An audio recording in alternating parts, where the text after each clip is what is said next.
For we are opposed around the world by a monolithic and ruthless conspiracy that relies primarily on covert means for expanding its sphere of influence, on infiltration instead of invasion, on subversion instead of elections, on intimidation instead of free choice, to pick their own jobs, on guerrillas by night instead of armies by day.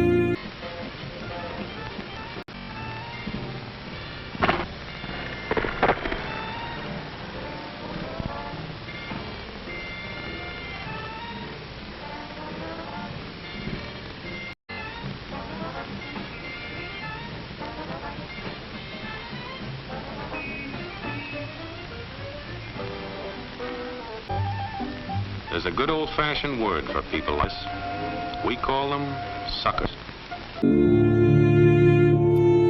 This disturbing message is for the several million Americans. We call them suckers because they're free to pick their own jobs. And there are other people who stay up nights to pick their own jobs, figuring out how to pick their own jobs, figuring out how to take away what they've got. He's got everything in me. He's young, he's healthy, got a job, got a job, got a job, got a job. Big factories to make things a man can use. Big cities to do the business of a big company. And people, lots of people, enough to pick their own jobs. And build the factories, and build the factories, dig the mines, and build the factories, dig the mines, and build the factories, dig the mines, and run the business. All kinds of people from different countries with different religions, different colored skins, free people. They can live together and work together and build America together because they're free. They're free. Free to vote, to say what they please, go to their own churches, to pick their own jobs, their own jobs, their own jobs, their own jobs, their own jobs, their own jobs. There's a good old-fashioned word for people like us. We call them suckers. And there are other people who stay up nights figuring out how to take away what they've got. Yeah? The U.S. is in grave danger. Strangely, the peril is not from foreign enemies, but from enemies within. The United States and much of the Western world is ultimately controlled by an unelected, unaccountable cabal. Its apex is the banking and financial cartel, followed by the oil cartel, the CEOs of the largest and most powerful transnational corporations, major intelligence agencies, including the CIA, the FBI, and the NSA, and a major slice of the U.S. military. Their collective power and influence is incalculable. They are controlling all of civilization and also controlling people on the individual level.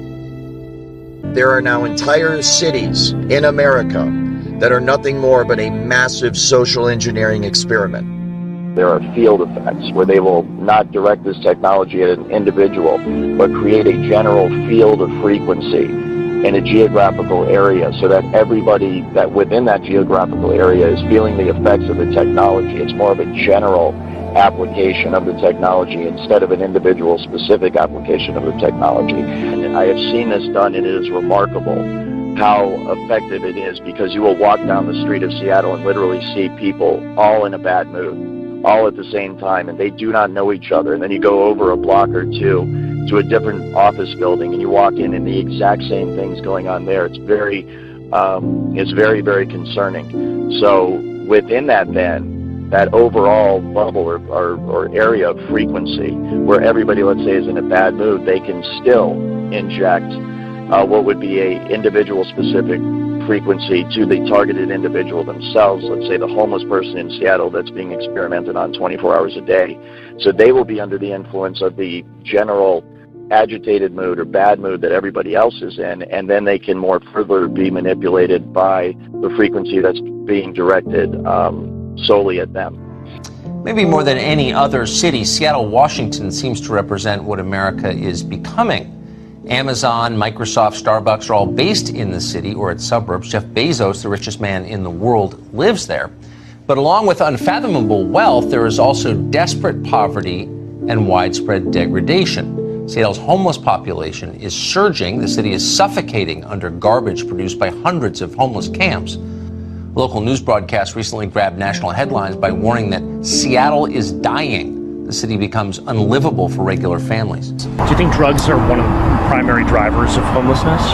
I think mental health is the foundation of a lot of addiction and other things. Homelessness is complicated. Drugs aren't the only cause. Take a look at this picture of people living in broken down RVs. In the background, the world headquarters of Starbucks. Like most of the West Coast, Seattle's economic boom has not been distributed evenly. Not close. When wages at the low end of the economic spectrum fail to keep up with the rising cost of living, you wind up with a place where people living in their cars are flanked by billionaires like Jeff Bezos and Bill Gates.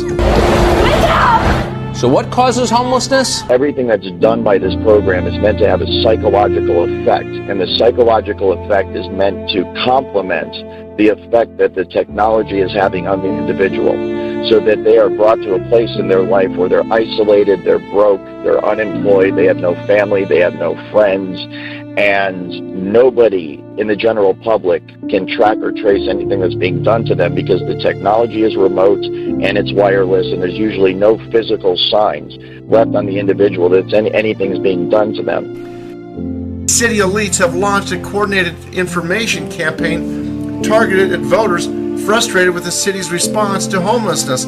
Earlier this month, leaked documents revealed that a group of prominent nonprofits, the Bill and Melinda Gates Foundation and Campion Advocacy Group Fund, the Rakes Foundation, and the Ballmer Group hired a PR firm, Pyramid Communications, to conduct polling, create messaging, and disseminate the resulting content through a network of silent partners in academia, the press, government, and the nonprofit sector.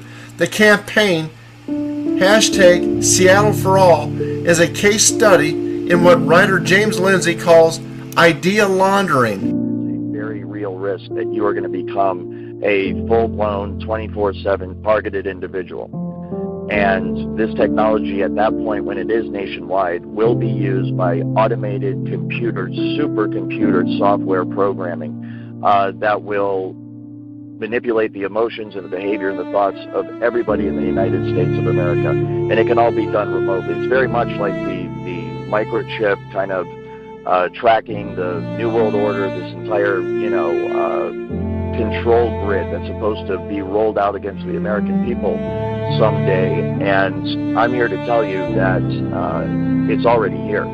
There isn't going to come a day where there's troops in the streets and tanks rolling down your neighborhood and riot gear and all this stuff. We might have isolated incidents like that. It might get like that every once in a while, but the true control grid is hive mind. Yeah. Mike's got something, all right. He's got America.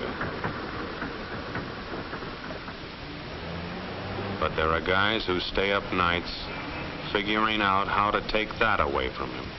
I happen to know the facts. Now, friends, I'm just an average American. But I'm an American. But there are guys who stay up nights figuring out how to take that away from him. I happen to know the facts. Now, friends, I'm just an average American. But I'm an American. And some of the things I see in this country of ours make my blood boil. What are we real Americans going to do about it? Pick their own jobs. You'll find it right here in this little pamphlet. Jobs.